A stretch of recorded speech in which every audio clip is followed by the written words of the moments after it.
My name is Kenon Brown. I'm an associate professor in the Department of Advertising and Public Relations at the University of Alabama. Unfortunately, our moderator, Lisa Ross, couldn't be here. She had an emergency, so I'm standing in for her to moderate this panel with three esteemed professionals. And we are going to focus on discussing lessons from lived experience, but we're really going to have a focus on retention. Because we do realize that retention is one of the biggest challenges facing diversity and inclusion, the equation in the public relations industry. I mean, there's a lot of research devoted to recruitment. There are a lot of initiatives that are focused on recruiting diverse professionals, but there hasn't been a lot of attention recently paid to retaining those professionals and really making them feel a part of the organization, a part of the agency or the corporation that they work at. We can safely say that retention is really closely connected to inclusion. I mean, it is about giving giving unique voices a seat at the table, making them feel empowered, and making them feel like they are an integral part and they do belong in that equation. So this panel is going to focus on inclusion, and we are going to focus on what makes some diverse practitioners and leaders stay on and also succeed in the public relations profession. So our panelists for today, and I'm just going to read their bios. Helen Shelton is a communication strategist at Finn Partners with particular expertise in creating impactful programs that address the needs and interests of diverse audiences. She oversees the agency's award-winning diversity and inclusion program, Actions Speak Louder, while developing engaging campaigns in the health and wellness, lifestyle, entertainment, and media sectors. Helen works tirelessly to advance important causes ranging from adult education and housing, arts and culture, voter registration, disparate unemployment, and disease awareness initiatives. She was named one of the 25 most influential Black women in business by the Network Journal magazine. So thank you, Helen, for joining us. Thank you for having me. Michael Lynch is a Chicago-based publicist known for fusing culture and communication. He currently works in the digital healthcare practice for Golin. Most recently, Michael served as a media relations and influencer engagement fellow at Fleischman Hillard, where he worked on the Gatorade account and assisted in developing media relations and multicultural strategies for the brand's premier campaigns and programs. Michael previously worked with DePaul University, the Chicago White Sox, Hunter Boots, and Topman on their corporate communications, media, public affairs, and community engagement efforts. So, Michael, thank you for joining us. Thank you. All right. And Andy Checo is president of the Hispanic Public Relations Association and associate vice president at Havas Formulatin. Okay. He has over 18 years of public relations and marketing communications experience, specializing in the U.S. Hispanic market. Andy has worked in an agency setting and in-house through his work for publicly listed and privately held companies. His thought leadership pieces have been published in PR Week, HispanicAd.com, and Hispanic PR Blog. So, Andy, thank you for joining us as well. Glad to be here. Helen, I want to start with you and just want to ask, what are your thoughts on the state of retention of diverse practitioners in the public relations industry? Well, I think the state of retention in the PR industry, it's pretty dire, particularly when you look at the statistics in terms of how many minority, in particular, people are graduating out of programs specializing in communications and PR and journalism. And when you see that the numbers at the agencies, particularly general market agencies, they don't reflect that. So that's an issue.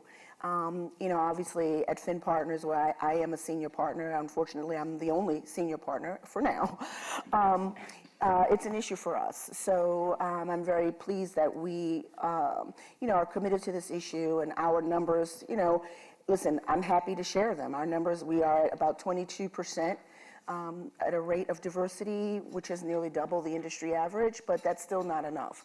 So retention is dire, but before I go on, because I'm going to be talking to Ron after this and I'm going to give him my whole speech on this, but the reality is that it's as much on the employer as it is on people. Nilanjana had a quote from Rosa Parks up on her slide, and what would have happened if she decided not to sit in that seat? Right, so I say, yeah, it's tough, it's hard, maybe people are not always going to be inclusive to you or treat you the way that you want to be treated, but it's just as much on you to be strong and to do what you want to do. And don't let people sort of run you out of your job and your focus on what your career is. And we can talk more about that. And it's very simple. People think that it's like me glossing over the issue, but I'm here to tell you that you can do it. And I don't know if there's people in this audience that need to hear that message, but I would like my message to be to young people that retention is as much on you as it is where you want to be. Great, thank you. Michael, your thoughts? So expanding on that point, I thought that was an outstanding point. For me, it was extremely important. I came from higher education. I worked in sports and entertainment, and I was able to stay in PR for a few reasons. It's because I went to DePaul, and we have a strong network, and we have strong professors. I see my professor right there. And I also had those people who were, white men who were able to call on my behalf to agencies, to recruiters, to say like, okay, give him an interview or give him a chance.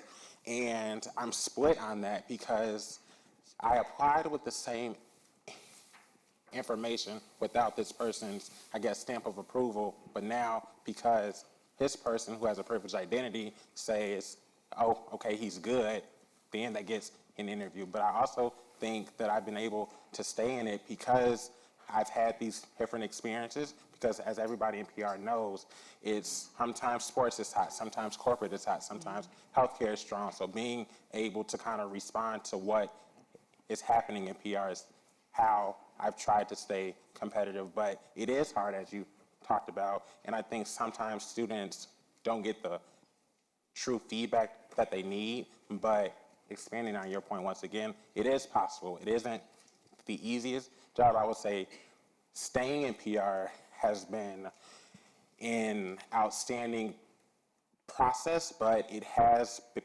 been this constant thing of me asking like, okay, I didn't get the feedback that I was hoping for, or I didn't get the opportunity, and you start asking yourself, is this a fit for me? Am I in the right space? And I don't think that's always the time to say, oh no, I shouldn't be in PR. I think that's the time to think, okay, how can I move how I'm operating? What new skills can I pick up? Who can I contact so I can stay in this fantastic industry, but also stay in it and continue on this path and not get stuck in any one category or title? I think as Helen mentioned, retention's we're in a dire, it's a dire component. Not only when it comes to diversity and inclusion, but just the PR and communication industry as a whole. Coming from the agency side, you do see people come in and go really they stay a year and then they switch, and the next thing you know, they switch careers, they find out PR is not for them because they might not have the right experiences. But I think when it comes to diversity and inclusion, retention is actually the most important component that we can actually track to make sure that diversity and inclusion is working. Because if we're retaining our employees that we bring in, and so let's say when it comes to diversity, it's not enough just to bring in different faces to an agency or a company, but how do we keep them? And so the way we keep them is to making sure that inclusion is working, making sure that they feel like they're a part of something bigger, that they're contributing to the organization. And if that's happening, then those employees would most likely stay within the company. I know, we're talking about retention, in our industry, my professional career, I've been in and out of agencies as well. So now Havas, I've been for 4.5 years at Havas, which is one of my longest stay at an agency. And just, it speaks to our industry, I guess, that we need to do a better job within the industry, not only to retain diverse talent, but just to retain talent overall. Great. All right, so Andy, so as we mentioned previously, you can't really have retention if you don't have inclusion. So I have a couple of questions for you. How do you define inclusion? How is that different from diversity, and how those two things are related? And how do you believe inclusive cultures help increase retention? Well, inclusion for me, again, like I said, is feeling like you belong. It's a sense of belonging to an organization, feeling like you're contributing, feeling like you're valued. And so that for me is inclusion. Diversity is making sure that, I feel like on an agency side, agencies have to serve a client, and the only way in the audience that we have now in the U.S. landscape, where minorities are really the new majorities, especially on the Hispanic side, I feel like it is a benefit to our client to make sure that we have diverse thought leaders within the table, that we can bounce back ideas, that they can contribute to a strategy, to a communication strategy. So that's where diversity comes, and obviously the audiences that any brand is speaking to nowadays is a diverse audience. So we have to make sure that we're being sensitive in language when it comes to communication. We have to make sure that those audiences feel like those brands are talking to them directly. And again, I think the inclusion part is, if that's working, that's where you're going to have the retention part come in. At Havas, the way they see diversity and inclusion, which I don't agree with it so much, is like they feel it should be an organic thing, right? It's let's not push it, it should be organic. And I agree to the point that we all have a role to play in diversity and inclusion. It should not be up to management. I think we all have, and we all need to play an active role into making sure our organizations are addressing diversity and inclusion the way where we see gaps, right? Because some organizations are doing it to an extent, and they might be successful at diversity, but not at inclusion. So if we as employees feel a gap, it is up to us to voice that out to management, or just to, it doesn't have to be top management, but your manager, because if they don't know that, if they don't know how the employees are feeling, there's no way that they're going to take action to address those issues. Thank you. Michael, your thoughts on that relationship between retention and inclusion? I think it's an extremely big part. And when we speak on retention specifically, I want to hone in on the fact that who stays at a company is typically who gets extended those opportunities that they need to prove themselves. Who's being invited to the happy hours after work? Who is being invited to the speakers panels? Who is being invited to the partner's home for a cocktail hour? Because those are where, unfortunately, fortunately, I'm not sure, that's where people start to get that human-to-human interaction. And if we aren't including these diverse perspectives in those type of bonding opportunities, it determines who gets promoted, who gets the opportunity to take on that pitch or to prove themselves. So it is a combo of, you actually have to extend the people the opportunities and resources to stay at a company, and as Andy was speaking on, if they feel like they have this sense of belonging, like they feel like they're respected, like they have an input that is heard, and it isn't just, okay, I spoke and everybody kind of like kept typing and nobody responded. Like, it's actually, okay, if I speak up, it's about to have an impact. And even if it isn't incorporated into the strategy all the time, or even if it doesn't show up how exactly we hoped for it to show up, it's still this thing of, okay, this person is able to speak, be heard, and it also stick with the group. Right, right. Helen? Just adding on to what Andy and what everyone is saying, you know, for me personally, if you look at diversity, diversity really is the reality. I mean, that's what it is. Our world is increasingly diverse, and there's no way that we can escape it or deny it. And inclusion, therefore, to me, is really accepting that reality. And that's a message that people that are in a position to hire, who own agencies, who hire people, they need to understand that inclusion is really accepting the reality and making it happen. And it is also about making people that come from diverse backgrounds and are diverse in any number of areas feel welcome, and all of those things that we've been talking about. But it's also about, again, having an opportunity to engage on a human level, having an opportunity to be in the room.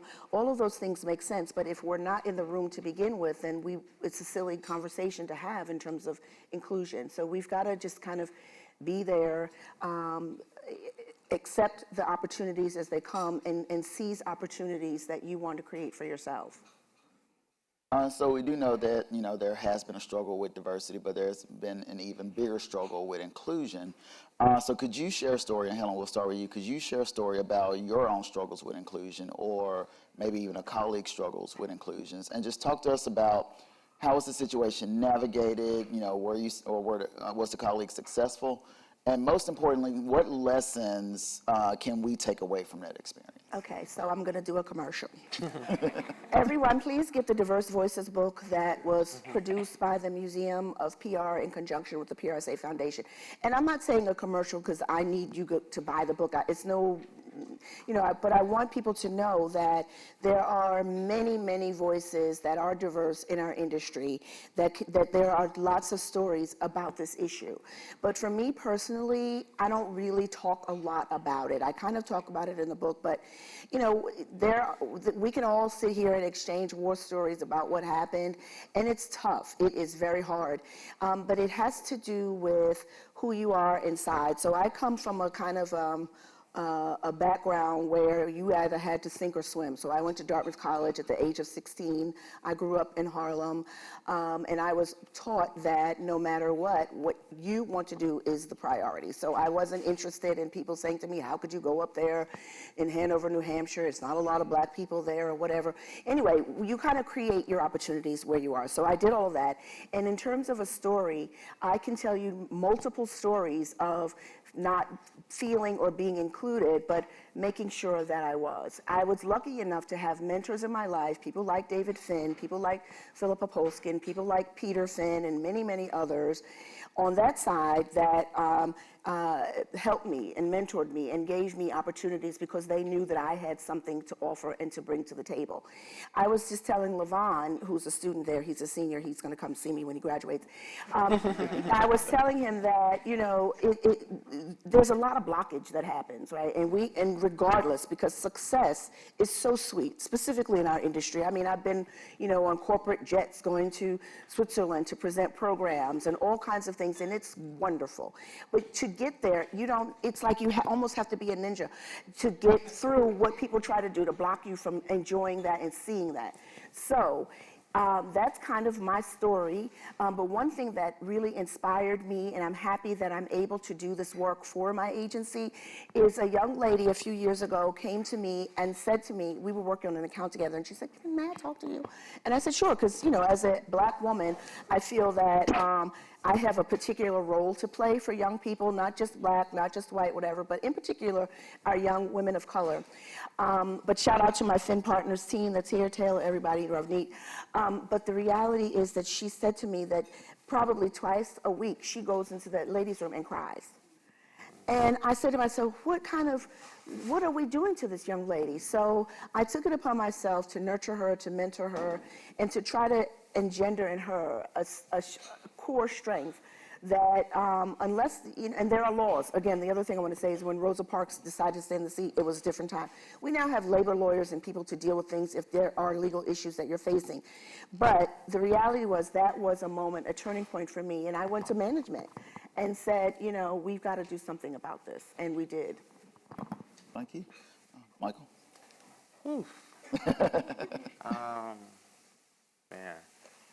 With students, I always ask myself, how, we were just having this conversation, how honest do you be with you all? And for me, as you kind of spoke on, everybody, or most of us, have had that experience of being the first or the second or the only or the few.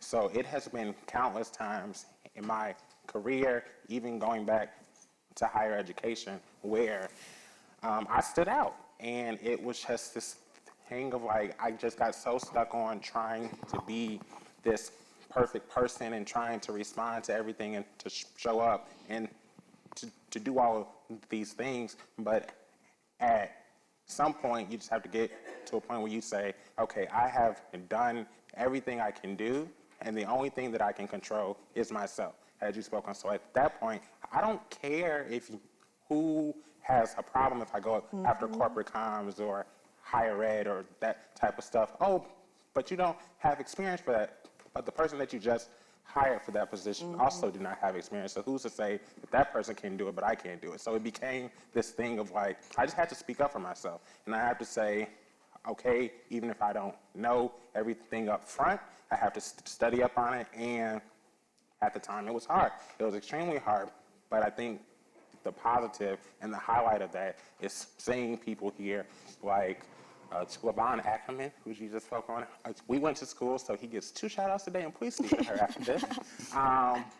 But to see people come after you and to kind of speak on like, hey, I saw this person be able to do it, so I was inspired to either stay in it or figure it out, and that's what keeps me in this industry, I guess I can say, because I have had those stairwell bathroom moments where I'm just like, ooh, I do not want to be in this job today. I don't know what I'm going to do. I don't know how I'm going to respond to this text or email. But once you come out that stall, once you come out of that stairwell, it's this thing of, okay, what has to happen?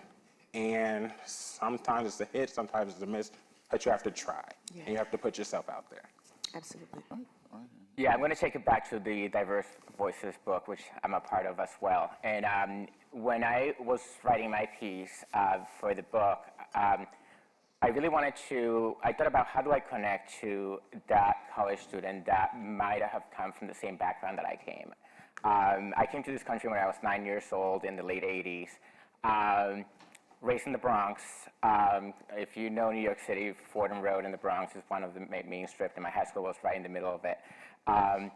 And I had the opportunity, and I feel like I'm lucky that I did, of having mentors throughout high school and college, and going away to Middlebury College in Vermont, and getting a job right after college. So I feel like I'm the lucky one, and I am where I am because of the people that have crossed my life throughout it. But I also feel like it is up to us to tell our stories. And I actually wrote a piece about, if we don't tell our stories, that is what connect with people, right? It's the personal experiences that you go through life. So I feel like those of us who are in a position that could be, I think success is viewed by the individual. There's no way to really measure success, at least in my views. Like, if you consider yourself successful, success could be accomplishing a task today, not just where you are professionally.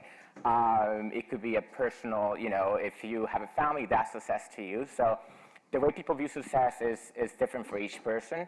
But I feel like we have to celebrate those success, and we have to communicate. That way we can connect to people that might be in a place where they feel they don't have an in to our industry, or there's no way they can make it to a certain level in their organizations. Yes, it could happen. And so I feel like we're here in this room because we want to create those opportunities, right? And we have to make sure that, going back to last night, that we play a mentorship role with those who may not be proactively taking a step into getting to those opportunities. So I feel like the personal trajectory that you go through your life is really helpful in making sure people see that if you made it, they can also make it in the industry. Right. Okay, so Helen, you alluded to something initially when you said that it really has to start falling on the organizations and management to really drive, inclusion and retention. Specifically, what role do you believe leaders should play in emphasizing the importance of retention for diversity and inclusion to be successful? And what concrete steps do you believe they should take? Okay, so I'm going to speak from a general market agency point of view because that's where I am, right? And it's so true, and I keep going back to what other people said, but I'm so happy that we're all here in fellowship and we're thinking along the same lines in terms of how do we address this issue. So it was said earlier that obviously if this issue is not taken upon as a mantle by senior leadership or management, then it's not going to work. So, I happen to be a senior partner at a general market firm, and I happen to also run our diversity and inclusion effort. But let me tell you, if Peter Finn did not establish diversity and inclusion and retention as part of his mandate when he decided to create Finn Partners back in 2011, you know, the people would take my calls from around the network and whatever, but I don't know if it would still necessarily have the same impact or if we would have the support and the funding to do our programming. So it is very important that at the senior levels, particularly at general market agencies, which truly are the ones that are struggling as far as the diversity and the retention piece, it needs to come from the very top down. And I don't mean that in any way that I am downplaying my role and who I am, because I'm very comfortable in the seat that I sit in. I'm a black woman at a general market firm, and I've done a lot of cool things and done a lot, but it's not about me, it's about the next generations to come. So without partners like a Peter and you know, my boss, Richard Trunessa, who was Peter's right hand, we wouldn't be having this conversation. So in terms of what steps can be taken, I ask that all of our agencies establish a program, and not just where you go to every event or you have this to say and that to say, which is all great, and we talk about the definitions. At the end of the day, how do we make people feel in the places that we work? Do they have systems in place that welcome them, that embrace them, that make them a part of the culture? Do we deal with people that make people cry in the bathroom 2 and 3 times a week? So that's the thing. So we actually have a program, which I'm sure all the other agency representatives here can say that they do too, which is wonderful. And our program is very simple. It's Action Speak Louder, and we literally take action to address this issue. We believe in mentorship and scholarship, recruitment, but most of all, we believe in strategic partnerships that help us bring programming and bring activities and initiatives to bear for our people. Then at the very top, we do things where, you know, Peter's on the board of the PR Council, and I am the co-lead of the diversity community there, where we are charged with bringing the agencies together around this issue. One of the actionable things we just did this summer, actually, we launched a CEO book club, and we had Ibram Kendi come and speak at the luncheon. And Peter and Gail Hyman and other people, Brad McAfee from Porter Novelli, they all got together, talked on the phone, and decided that they were going to get behind this. And now we've taken this book, How to Be an Anti-Racist, and all the agencies are sharing it with their respective employees, doing workshops, talking about it, and doing these kinds of things. So those are some steps that can be taken and can really drill down to help this issue. All right, thank you. Michael, I mean, what are some steps that you believe managers can take to really, you know, drive retaining a diverse workforce? As far as what top-down can do, is, you know, when you start these programs, as you just spoke on, every agency at this point has a program, which I'm extremely happy for it, because it ensures that people are getting into our industry and actually having the resources to stay in the industry. But what happens after that person like actually experiences that program and goes through the program? So start your program, but also establish metrics for them to actually ensure that they are performing how they are supposed to perform. So compare, okay, how many people, because we all understand how PR hiring goes. It all depends on the type of client that you have and the overall business need. But start asking yourself, how many standard people who just come through the standard HR site are being promoted and retained, and compare that to how many people who are starting in the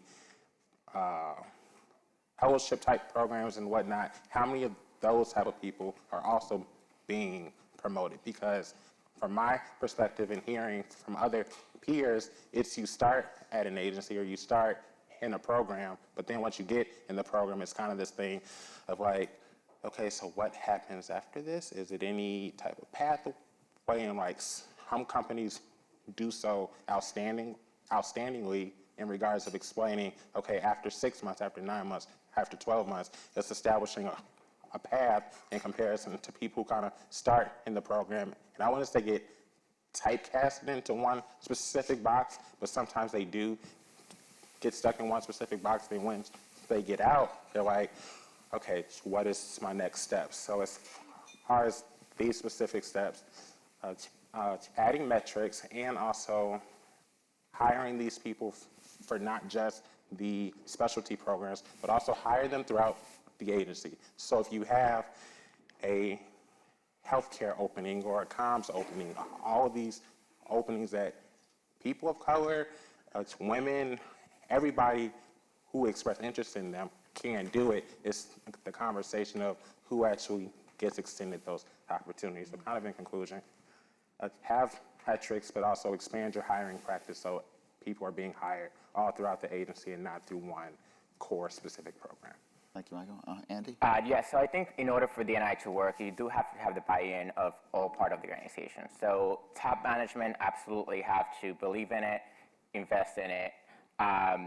Middle management, I believe, have to be vested as well in making sure they understand what are the goals of their employees, making sure they connect with those employees on a personal level, making sure they understand, your career track and where you see yourself in 5 years from now within the organization.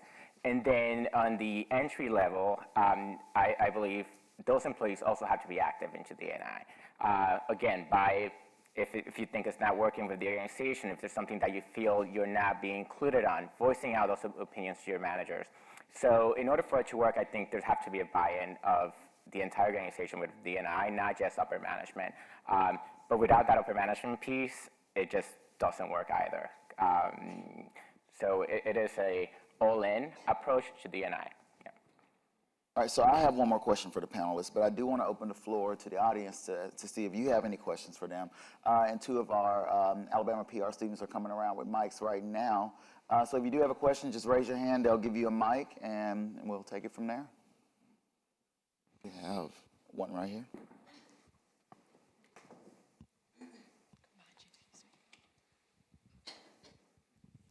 Hi, so this is kind of a comment, and speaking to Helen's things about it must be both something coming from the actual employee and also coming from the manager's position.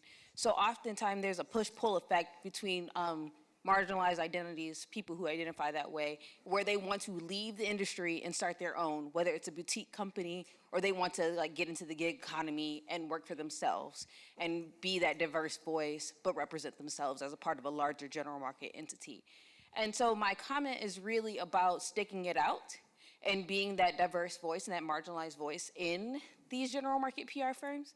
And it's more in support of your statement. And if there's metrics of ways that people can, especially for the younger people in the office, in the room that can speak to how can you stick it out? How can you push up? How can you make yourself be heard and valued in those spaces so they can stay and not leave and create their own thing? So, yeah. So thank you for that. That was a very good statement and question. I really believe that the onus really is on you. We have so many, I'm looking in this room, I've been at other places, so many talented minority students that are coming through graduate programs, undergraduate programs. And so you're not marginalized, so I don't even claim that. People may perceive you as whatever, but you're not marginalized, you are prepared, you are talented. I sound like the lady from The Help. You deserve the seat at the table. And you know what? I also say that, and I'm not being glib when I say, and I hate the fact that, we see this sort of fleeing of people, but at the same time, I encourage people to go out on their own.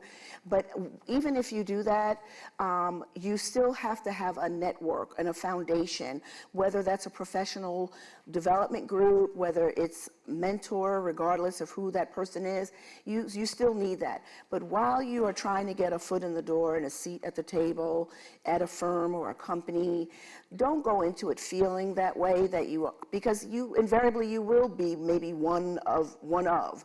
But the reality is that if you're not there, then the next person is going to feel the same way and do the same thing. So I'm not saying that if somebody is there, they're trying to kill you or they're making it so horrible that you have to leave. You know what? stand your ground, make your voice heard, and do the work. Like, it's very simple, and I'm not suggesting that it's easy, but people are coming out of these schools prepared more so than people when I graduated from graduate school a million years ago. It's a different time. And so I encourage people to get the support that they need. Maybe it's got to be outside of where they are, so that when you go into the door, you're girded with an understanding of who you are, what you have to offer, and don't resist the blockage, is what I tell people. Just resist it and figure it out, because you've got everything that you need in order to do that. Thank you.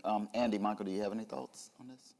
I'll actually ask something. I was happy that you spoke on this concept of people coming here and reaching up, but you also brought up a great point of, like, you have to have that support system, but you also have to have a strong peer support system, because having these extremely outstanding people who have been in this industry for 10 to 15 and plus years is outstanding to have, like, as a reference and a gut check and as an advisor. But as far as the people who are at these tables, like, all of you are probably gonna see each other at another event or that type of a thing. So start, reaching across and understanding that the person next to you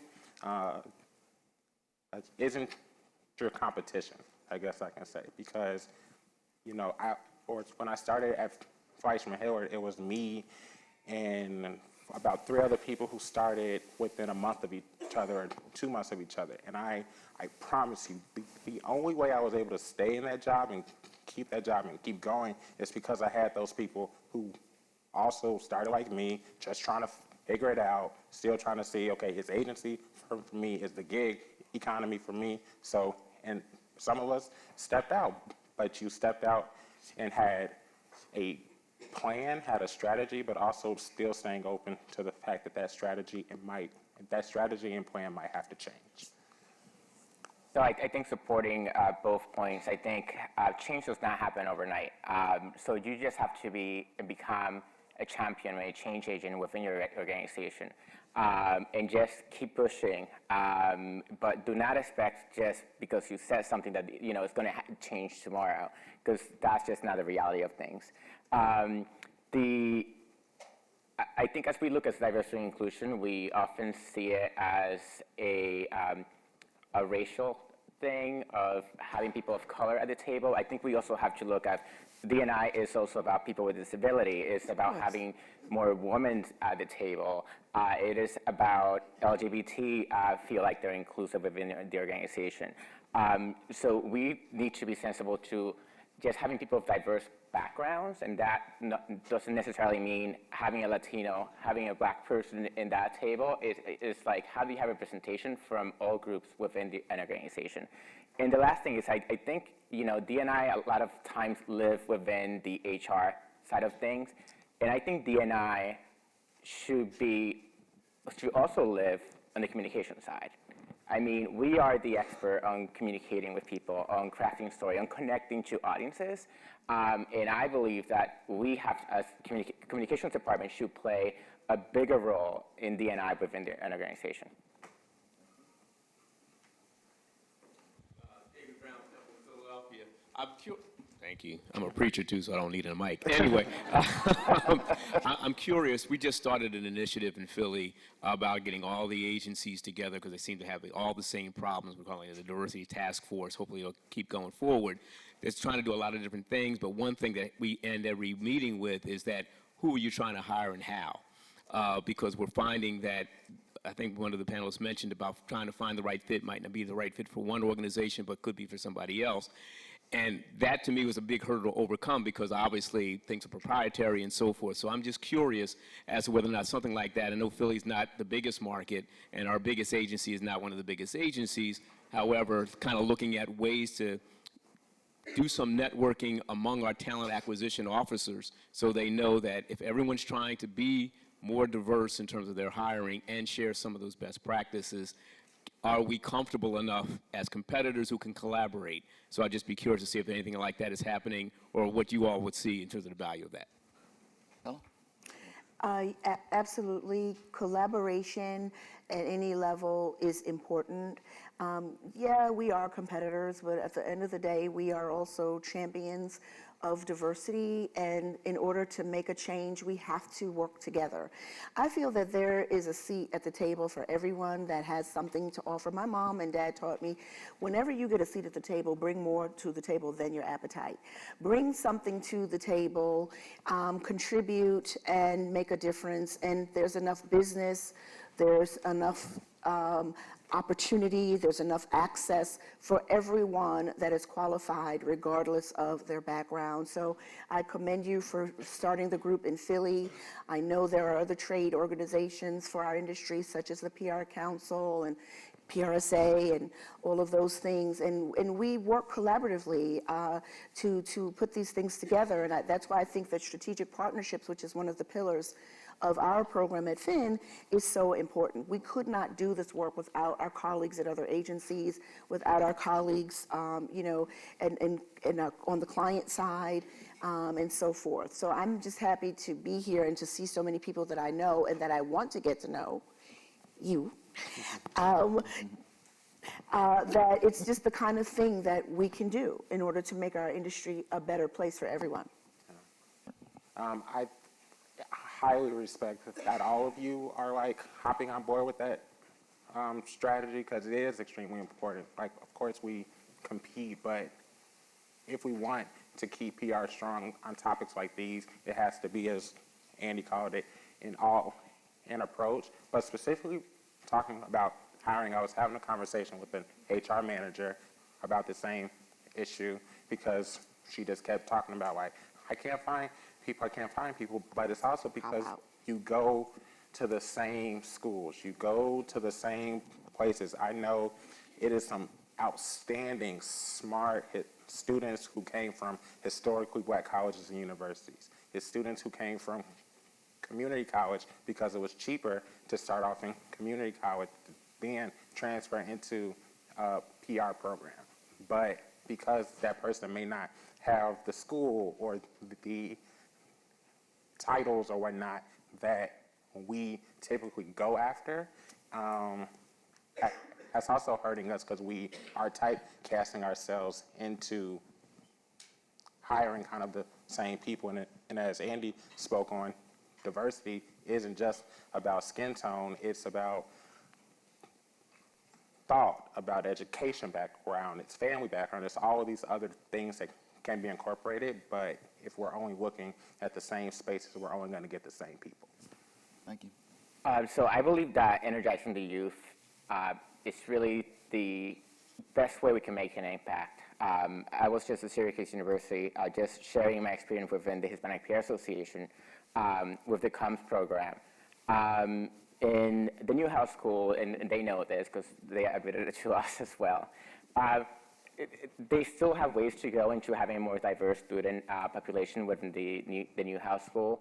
But I think the only way that this industry is going to change is if that new wave of young professionals have an understanding of the importance of diversity and inclusion and know what the issue within the industry is. And you don't have to be, just like you don't have to be, we always say you don't have to be Latino to be part of the Hispanic Peer Association. You don't have to be of color to be a champion for diversity and inclusion. I know many champions of diversity and inclusion who are not Latino, who are not African Americans, who are not Asians. It's just, we work as an industry and we all have to come together in order to make sure that our industry is addressing the issue of diversity and inclusion. May I just say one other? Absolutely. Very quickly, the other thing is that, to your point, you know, we are committed to a robust pipeline of professionals, diverse professionals, color, LGBT group, whatever. So I encourage, if there are people here from the HR departments or people that run diversity programs at agencies or people that want to get into an agency, we work with specific colleges and universities, and one of the highlights is a partnership that we have with the City College of New York, which happens to be one of the most diverse institutions of higher education in our country. It's in Harlem, but there's all kinds of students that go there. And we literally go in there every year. We started out with identifying one student that was recommended to us. They go through a rigorous application process. And we actually give them a scholarship to finish up their senior year and an internship. When they finish the internship, they have an opportunity to become a partner in training. And from there, it just goes on and on. So we're now in our third year. Everybody that has gone through the program is now on the rise. They went from intern to partner in training to assistant AE and whatever. And one of the young ladies, Chantal Gomez, who was our very first candidate, I brought her to a meeting with my friend Shelley Spector from the Museum of PR that she was doing for the Latino Voices Initiative, a panel discussion. Chantal was an intern. She was a senior at CCNY. Flash forward to today, she's now on the board of the Hispanic PR Association of New York and doing very well. So that's just one example, but I just think if everyone can just do what they can where they are and literally go where the people are, go diversify the diversity effort, go where these students are, go where there is a diverse pool of candidates, and go in there and recruit, get to know them, create opportunities for them, and then you won't hear people saying, "Oh, I can't find any good diverse candidates." I mean, that's such a cop-out. It's such a sellout. Yeah. So that's a whole other conversation. It just is. All right. Yes. Hi, I'm Annabelle. Thank you guys so much for being here. Oh, hi. Okay. Really love the conversation you've been having. I want to shift gears with the conversation a little bit. There's a lot of emotional labor that I think that goes into this work, and I would really love to hear about kind of the mindset that you guys are bringing with you as you kind of go through this emotional labor, and maybe the things you're doing to take care of yourselves, and anything you recommend for people who are going to be entering this and also dealing with that emotional labor. Andy, you want to start? I think I'm the wrong person to start. You mean on like how do you balance like your personal life with all the stress of being in communication? So I'm thinking about the times where like you're really working to kind of create this diverse, inclusive work environment, and people are just pushing back on you, and you're like, oh my God, like how do I deal with that? You know, kind of how to take care of yourself as you're facing all of that. I mean, I would say you should always feel proud of yourself if you think you're doing something positive that would impact others and would impact the environment you're working, whether you're getting pushback or not. At least you should always know that you're doing the right thing. And I think it goes back to what I said before, is like do not expect change to happen overnight or to an individual to see your point of view from the get-go. It takes work, and you just have to persevere on it and keep at it. And I mean, there's a point that you'll get to a point where if you feel like there's no point to this, you move on, and that's where retention is an issue, and that's why people leave organizations, because they're not heard and they don't feel like their concerns are being addressed. So I don't think I have the right go-to answer, but it's just you have to keep at it. And it becomes tiring and disappointing sometimes. So before I respond, I just want to make sure I understand the question right. So are you asking about like self-care practices in these type of industry? That comes to mind. I'm just thinking emotional labor in general Yeah. is really prevalent when it comes to women.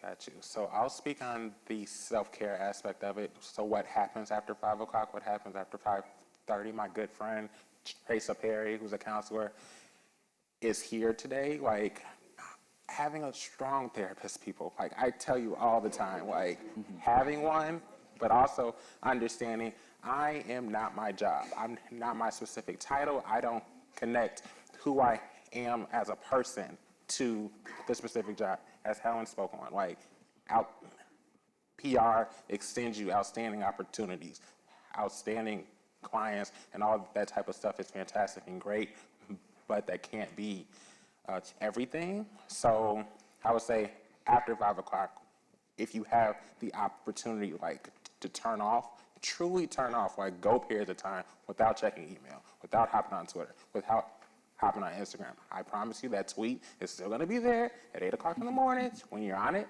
headed to work, but also, so kind of spoke on the mental health aspect of it, but as far as experiencing it in the moment, I'm able to be on the stage, I'm able to be still in this field because it was people who saw something in me to say like, hey, like, okay, I'm a tad bit concerned, so I'm gonna step in and offer that input, that guidance, that counsel. So if people have expressed an interest to kind of like helping you out and providing input, take that, especially when I was at FH.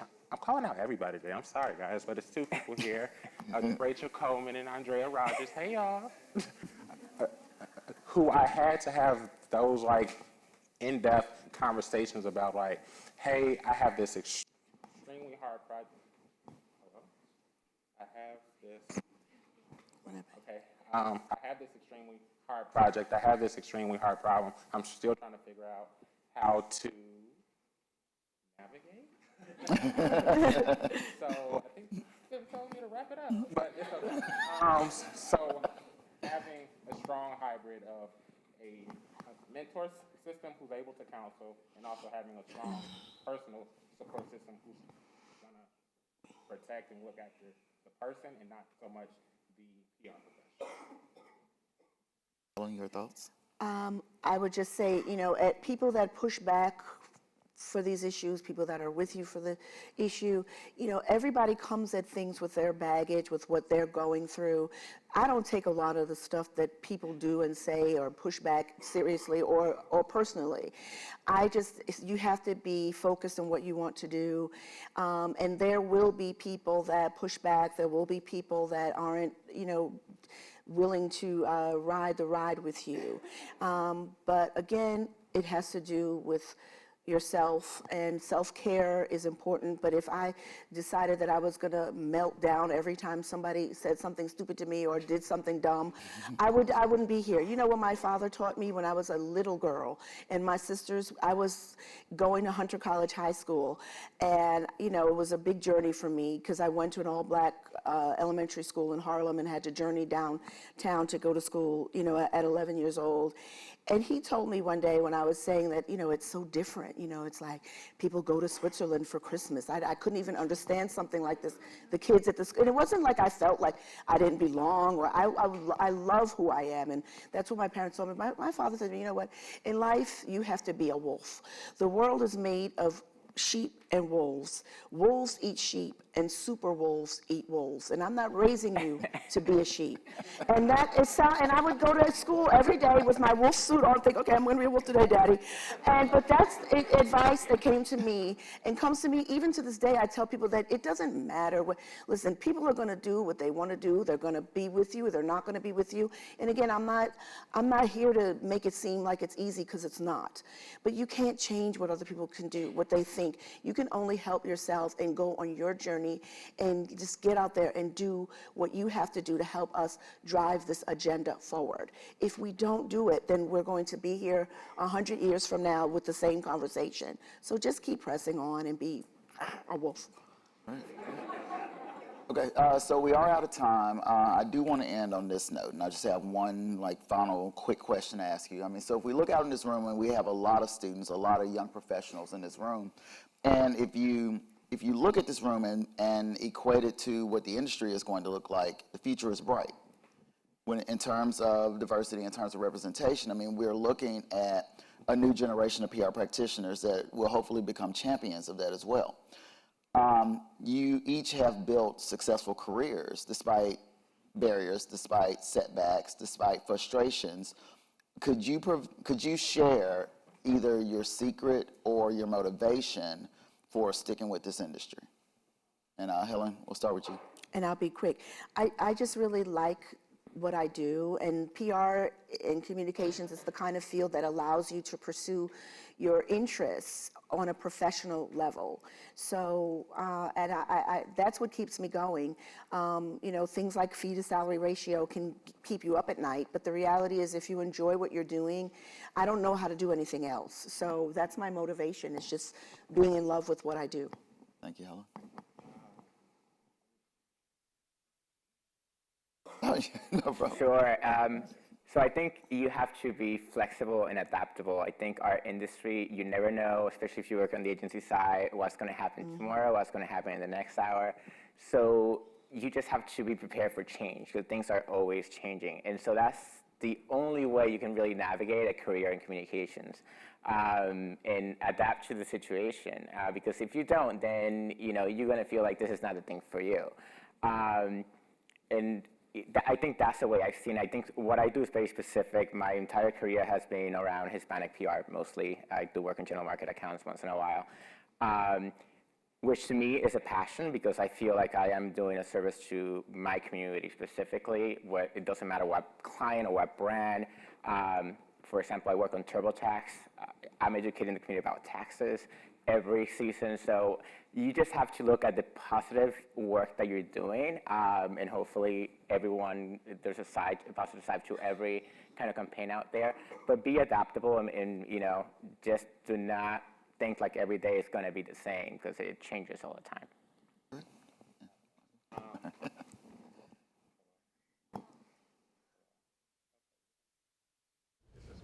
Okay, stay a sponge.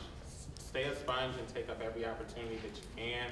I think that's been something that has kept me in PR, as Andy kind of spoke on. It is something to do, some new idea, some new strategy and whatnot to pick up on. But also what keeps me inspired is to see so many people here. When I used to come, historically, I was always accustomed to being one or two or three, but just to see so many people here, it inspires me to keep going because it means that people like Helen and Andy are having an impact because there's people here in these seats.